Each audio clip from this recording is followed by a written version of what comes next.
মুহূৰ্তত star cement big breaking আজি পুনৰ কংগ্ৰেছ প্ৰাৰ্থীয়ে খেদা খাব লগা হ'ল জুৰিয়াত কংগ্ৰেছৰ প্ৰাৰ্থী নুৰুল হুদাক এতিয়া ৰাইজে খেদা লগালে জনতাৰ ৰুদ্ৰমূৰ্তি দেখি নিৰ্বাচনী প্ৰচাৰ চলাবলৈ যোৱা ভোট বিচাৰি যোৱা নুৰুল হুদাই পলাই পত্ৰং দিবলৈ চুৰ হেৰালে এনে এক পৰিস্থিতি এতিয়া সৃষ্টি হৈছে নিৰ্বাচন কেন্দ্ৰিক এই ভোট যুদ্ধ চলি থকাৰ সময়তে কংগ্ৰেছ প্ৰাৰ্থীৰ সৈতে লৈছে এই মুহূৰ্তত star cement time eight big breaking নিৰ্বাচনী প্ৰচাৰ চলাবলৈ যোৱা কংগ্ৰেছ প্ৰাৰ্থী নুৰুল হুদাক পহুখেদা এবাৰ ৰাইজে পহুখেদা দিলে আন এগৰাকী কংগ্ৰেছ প্ৰাৰ্থী নুৰুল হুদাক নিশা জুৰিয়াৰ কছাৰী গাঁৱত নিৰ্বাচনী প্ৰচাৰ চলাবলৈ গৈছিল নুৰুল হুদাই কিন্তু জুৰিয়াত খেদা খাব লগা হ'ল নুৰুল হুদাই দীৰ্ঘদিন ধৰি কছাৰী গাঁৱত কোনো উন্নয়নমূলক কাম কাজ নকৰাৰ অভিযোগ উত্থাপন কৰিছে ৰাইজে ৰূপৈহাটৰ জুৰিয়ালৈ গৈছিল নিশাৰ সময়ত নিৰ্বাচনী প্ৰচাৰ চলাবলৈ আৰু নিৰ্বাচনী প্ৰচাৰ চলাবলৈ যাওঁতে ৰাইজে জবাবদিহি কৰিছিল নুৰুল হুদাক জনতাৰ ৰুদ্ৰমূৰ্তি দেখি পলাই পত্ৰং দিছে নুৰুল হুদাই নিৰ্বাচনী প্ৰচাৰ চলাবলৈ যোৱা কংগ্ৰেছ প্ৰাৰ্থী নুৰুল হুদাক এনেধৰণে খেদা লগালে এতিয়া ৰাইজে আমি পুনৰ জনাইছো এয়া শাসক বিৰোধীৰ মাজত এতিয়া তীব্ৰ ভোট যুদ্ধ অব্যাহত আছে প্ৰতিটো ৰাজনৈতিক দলে নিজৰ নেতাক লৈ লগত ৰাজনৈতিক দলৰ নিজৰ নেতাক লৈ ভিভিআইপি নেতাক লগত লৈ নিৰ্বাচনী প্ৰচাৰ অব্যাহত ৰাখিছে কিন্তু কংগ্ৰেছৰ প্ৰাৰ্থীসকলে বিভিন্ন প্ৰান্তত খেদা খাব লগা পৰিস্থিতিৰ সৃষ্টি হৈছে নুৰুল হুদাও এইবাৰ ৰাইজৰ ৰোষৰ বলি হ'ব লগা হ'ল দিনৰ ভাগত দেখিবলৈ পোৱা গৈছিল নলবাৰীৰ এগৰাকী বিধায়ক পূৰ্বৰ বিধায়ক আছিল তেওঁ অশোক শৰ্মা 5 বছৰকৈ যিগৰাকী 5 বছৰকৈ তেওঁ বিধানসভাৰ আসনত আছিল কিন্তু তাৰ পিছতো ৰাইজৰ উন্নয়ন কৰিব নোৱাৰিলে 5 বছৰ আসনত থকাৰ পিছতো যেতিয়া কোনো ধৰণৰ উন্নয়নমূলক কাম কাজ হাতত ল'ব নোৱাৰিলে যাৰ বাবে খেদা খাব লগা হ'ল ৰাইজৰ মাজৰ পৰা অশোক শৰ্মাই আৰু এইবাৰ নুৰুল হুদাৰ বিৰুদ্ধেও গৌবেগ ধ্বনি দিছে ৰাইজে আৰু এই মুহূৰ্তত দৃশ্যাংশ আপোনালোকৰ বাবে আগবঢ়াইছো চাওক এগৰাকী কংগ্ৰেছৰ প্ৰাৰ্থী নুৰুল হুদাই এনেধৰণে খেদা খাব লগা হৈছে ভোট বিচাৰি যোৱাৰ পৰত বাহনৰ পৰা নামিবলৈকে নাপালে এতিয়া এইগৰাকী কংগ্ৰেছৰ প্ৰাৰ্থীয়ে কংগ্ৰেছ প্ৰাৰ্থী নুৰুল হুদাই ৰূপৈহাট সমষ্টিৰ পৰা যেটো কংগ্ৰেছৰ পৰা তেওঁ প্ৰাৰ্থিত্ব প্ৰক্ষেপ কৰা হৈছে নুৰুল হুদাই ভোট বিচাৰি গৈছিল জুৰিয়াৰ কছাৰী গাঁৱলৈ নিৰ্বাচনী প্ৰচাৰ চলাবলৈ গৈছিল নুৰুল হুদাই ৰাইজৰ ঘৰে ঘৰে ভোট বিচাৰি গৈছিল নুৰুল হুদাই কিন্তু ভোট বিচাৰি যোৱা ৰাইজে এতিয়া খেদা লগাইছে নুৰুল হুদাক কাৰণ নুৰুল হুদাৰ বিৰুদ্ধে এনেধৰণে গৌবেগ ধ্বনি দিছে বিগত বছৰ ধৰি ৰাজ্যৰ বিভিন্ন প্ৰান্তত চৰকাৰে উন্নয়নমূলক কাম কৰিলে চৰকাৰে বিভিন্ন ধৰণৰ উন্নয়নমূলক আঁচনি ল'লে কিন্তু জুৰিয়াৰ কছাৰী গাঁৱৰ ৰাইজে কোনো ধৰণৰ উন্নয়নৰ মুখেই দেখিবলৈ নাপালে কাৰ বাবে দেখিবলৈ নাপালে নুৰুল হুদাৰ বাবে গতিকে নুৰুল হুদাৰ দৰে এগৰাকী অযোগ্য প্ৰাৰ্থীক লৈ এতিয়া ক্ষোভ প্ৰকাশ কৰিছে ৰাইজে আৰু নুৰুল হুদাক লৈ ৰাইজৰ বহু প্ৰশ্ন আছিল কি কাৰণে নুৰুল হুদাই ৰাইজৰ উন্নয়ন কৰিব নোৱাৰিলে সকলো প্ৰশ্নৰ উত্তৰ বিচাৰিছিল ৰাইজে ভোট বিচাৰি যোৱা নুৰুল হুদাৰ সন্মুখতে কিন্তু ৰাইজৰ উত্তৰ দিব নোৱাৰিলে নুৰুল হুদাই আৰু যাৰ বাবে এনেধৰণে যিদৰে গাড়ীত আহিছিল সেইদৰে গাড়ীত উঠিয়েই উভতি যাব লগা হ'ল নুৰুল হুদা দিনৰ ভাগত বিভিন্ন প্ৰান্তত নিৰ্বাচনী প্ৰচাৰ চলাই কছাৰী গাঁৱলৈ জুৰিয়াৰ কছাৰী গাঁৱলৈ নিশাৰ ভাগত এনেধৰণে নিৰ্বাচনী প্ৰচাৰৰ বাবে গৈছিল কিন্তু নিৰ্বাচনী প্ৰচাৰৰ বাবে যোৱা নুৰুল হুদা এনেধৰণে উভতি আহিব লগা হ'ল ৰাইজৰ ৰুদ্ৰমূৰ্তি দেখি এক প্ৰকাৰ নিৰ্বাচনী প্ৰচাৰ অভিযানৰ পৰাই ৰাইজৰ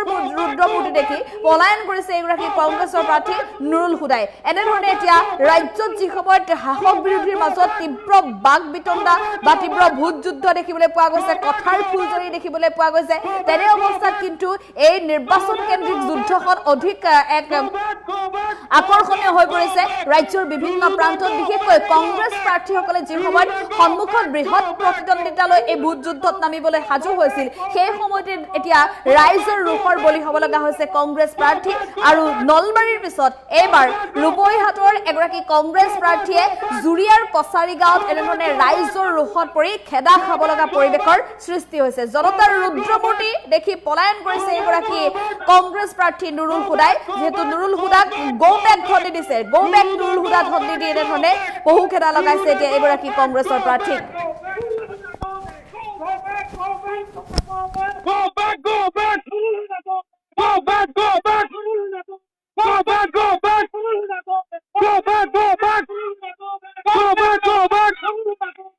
গত হৈছে মানে আমি 5 বছৰৰ ভিতৰত মানে ইলেকশ্যন যোৱাৰ পিছতেও মানে পাছ কৰাৰ পিছত আমাৰ এইটো কছাৰীগাঁও জিপি এইটো ৰাস্তাত মানে এদিনো অহা নাছিলে। মানে আজি দেখা পাইছোঁ সন্ধিয়া ভাগত মানে তেওঁ আহিছিলে, সেইটো কাৰণে তেওঁ গৌবেগ দিছিল। আমাৰ ৰাস্তা অতি বেয়া, সেইকাৰণে আমি গৌবেগ দিছোঁ মানুহ কেইজনক লৈ। আমাৰ এই ৰাস্তাটো নুৰুহুদা বিধায়ক হোৱাৰ পিছত 5 বছৰ পিছত এতিয়া আহিছে, এতিয়ালৈকে ৰাস্তাৰ উন্নত হোৱা নাই। আৰু যেতিয়া ৰাস্তা আহে তেওঁ দালালবিলাক আছে চামচা, তেওঁলোকে পইচা মাৰি খাই দিয়ে। আমাৰ পশ্চিমপাৰা হাফিজি মাদ্ৰাছা এটা আছে, তাৰ অজু ঘাটৰ 3 লাখ টকা খাই দিলে নুৰুহুদাক। এইবাৰ আৰু নুৰুহুদাক আমি ইয়াৰ ৰূপে সমষ্টিৰ পৰা বিদায় দিম। এইবাৰ আমি NDA চৰকাৰ কৰিম, এইটোই কথা হৈছে। মানে আমি 5 বছৰৰ ভিতৰত মানে ইলেকশ্যন যোৱাৰ পিছতেও ক্ষোভ প্ৰকাশ কৰিছে নুৰুল হুদাৰ বিৰুদ্ধে। নুৰুল হুদাৰ বিৰুদ্ধে ইয়াৰ ৰাইজৰ প্ৰচণ্ড ক্ষোভ, বিভিন্ন ধৰণৰ অভিযোগ উত্থাপন কৰিছে। আৰু এই ভিতৰত যদি সম্ভৱ হয় আমি এম্বিয়েন্সৰ সহায়ত এই দৃশ্যাংশ দেখুৱাবলৈ চেষ্টা কৰিম, কাৰণ ৰাজ্যত এতিয়া শাসক বিৰোধীয়ে নিৰ্বাচনী প্ৰচাৰ চলাই আছে। শাসক বিৰোধীয়ে নিৰ্বাচনী প্ৰচাৰ চলাই থকাৰ সময়ত এতিয়া এনেধৰণে ৰোষৰ বলি হ'ব লগা হৈছে, ৰাইজৰ ৰোষৰ বলি হ'ব লগা হৈছে এগৰাকী কংগ্ৰেছ প্ৰাৰ্থী। কংগ্ৰেছৰ দুৰ্দিনৰ সময়তো কংগ্ৰেছ প্ৰাৰ্থীসকলে তীব্ৰ প্ৰত্যাহ্বান সন্মুখত লৈ এই ভোট যুদ্ধত অৱতীৰ্ণ হৈছে। কিন্তু এই তীব্ৰ প্ৰত্যাহ্বান সন্মুখত লোৱা কংগ্ৰেছ প্ৰাৰ্থীৰ বাবে এতিয়া ৰাইজৰ এই যি ক্ষোভ অধিক প্ৰত্যাহ্বানমূলক হৈ পৰা পৰিলক্ষিত হৈছে। আগন্তুক যি নিৰ্বাচনী ৰণনীতি তেওঁলোকে প্ৰস্তুত কৰিছিল নিৰ্বাচনৰ বাবে, সেই ৰণনীতিত এক প্ৰকাৰ আউল লাগিছে এতিয়া কংগ্ৰেছৰ। আমি পুনৰ জনাইছো এই কথা, যি সময়ত এতিয়া নিৰ্বাচন সমাগত আৰু মাত্ৰ কেইটামান দিন বাকী আছে নিৰ্বাচনলৈ। মাৰ্চ মাহটো যাওঁ এপ্ৰিল মাহটো সোমোৱাৰ লগে লগে নিৰ্বাচনৰ দিনেই, যিহেতু 9 এপ্ৰিলত নিৰ্বাচন অনুষ্ঠিত হ'ব।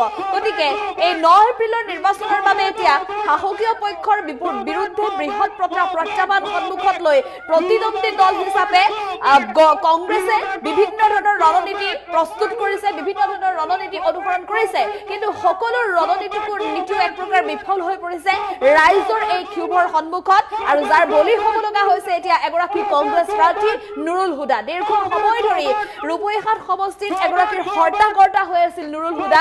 তাৰ পিছতো কিন্তু সমষ্টিটোৰ ভিতৰুৱা অঞ্চলসমূহৰ একোৱে উন্নয়ন কৰিব নোৱাৰা বুলি এতিয়া প্ৰচণ্ড ক্ষোভেৰে এনেধৰণে ৰাইজ ওলাই আহিছে নিশাৰ ভাগত। যেতিয়াই গম পালে যে সেই পথেৰে নিৰ্বাচনী প্ৰচাৰ চলাবলৈ ওলাই গৈছে নুৰুল হুদাৰ বাহন, নুৰুল হুদাৰ কেইবাখনো বাহন দেখি নিশাৰ ভাগতে সকলো দলে বলে ওলাই আহিছে। আৰু নিশাৰ ভাগতে নুৰুল হুদাক গো বেগ ধ্বনি দিছে, নুৰুল হুদাক প্ৰশ্ন উত্থাপন কৰিছে ৰাইজে যে ইমান দিনে ৰাইজৰ বাবে নুৰুল হুদাই কেনেধৰণৰ উন্নয়নমূলক কাম কৰিলে।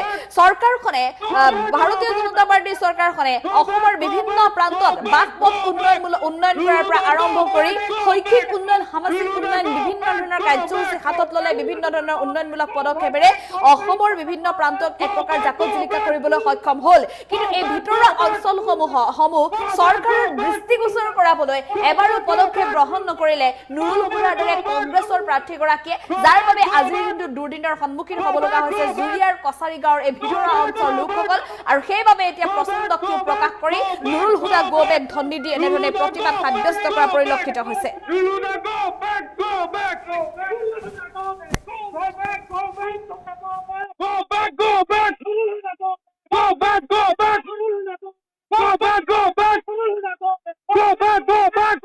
কথা হৈছে মানে আমি 5 বছৰৰ ভিতৰত মানে ইলেকশ্যন যোৱাৰ পিছতেও মানে পাছ কৰাৰ পিছত আমাৰ এইটো কছাৰীগাঁও জিপি এইটো ৰাস্তাত মানে এদিনো অহা নাছিলে। মানে আজি দেখা পাইছোঁ সন্ধিয়া ভাগত মানে তেওঁ আহিছিলে, সেইটো কাৰণে তেওঁ গৌবেগ দিছিল। আমাৰ ৰাস্তা অতি বেয়া, সেইকাৰণে আমি গৌবেগ দিছোঁ মানুহ কেইজনক লৈ। আমাৰ এই ৰাস্তাটো নুৰুহুদা বিধায়ক হোৱাৰ পিছত 5 বছৰ পিছত এতিয়া আহিছে, এতিয়ালৈকে ৰাস্তাৰ উন্নত হোৱা নাই। আৰু যেতিয়া ৰাস্তা আহে তেওঁ দালাল, 3 লাখ টকা খাই দিয়ে। আমাৰ পশ্চিমপাৰা হাফিজি মাদ্ৰাছা এটা আছে, তাৰ অজু ঘাটৰ 3 লাখ টকা খাই দিলে নুৰুহুদাক। এইবাৰ আৰু নুৰুহুদাক আমি ইয়াৰ ৰূপে সমষ্টিৰ পৰা বিদায় দিম। এইবাৰ আমি NDA চৰকাৰ কৰিম, এইটোই কথা হৈছে মানে আমি 5 বছৰৰ ভিতৰত মানে ইলেকশ্যন যোৱাৰ পিছতেও মানে পাছ কৰাৰ পিছত আমাৰ এইটো কছাৰীগাঁও জিপি এইটো ৰাস্তাত মানে এদিনো অহা নাছিলে। মানে আজি দেখা পাইছোঁ সন্ধিয়া ভাগত মানে তেওঁ আহিছিলে, সেইটো কাৰণে তেওঁ গৌবেগ দিছিল। আমাৰ ৰাস্তাটো অজু ঘাটৰ 3 লাখ টকা খাই দিলে নুৰুহুদাক। এইবাৰ আৰু নুৰুহুদাক আমি ইয়াৰ ৰূপে সমষ্টিৰ পৰা বিদায় দিম। এইবাৰ আমি NDA চৰকাৰ কৰিম, এইটোই কথা হৈছে। মানে আমি 5 বছৰৰ ভিতৰত মানে ইলেকশ্যন যোৱাৰ পিছতেও মানে পাছ কৰাৰ পিছত আমাৰ এইটো কছাৰীগাঁও জিপি এইটো ৰাস্তাত মানে এদিনো অহা নাছিলে। মানে আজি দেখা পাইছোঁ সন্ধিয়া ভাগত মানে তেওঁ আহিছিলে, সেইটো কাৰণে তেওঁ গৌবেগ দিছিল। আমাৰ ৰাস্তা অতি বেয়া, সেইকাৰণে আমি গৌবেগ দিছোঁ মানুহ কেইজনক লৈ। আমাৰ এই ৰাস্তাটো নুৰুহুদা বিধায়ক হোৱাৰ পিছত 5 বছৰ পিছত এতিয়া আহিছে, এতিয়ালৈকে ৰাস্তাৰ উন্নত হোৱা নাই।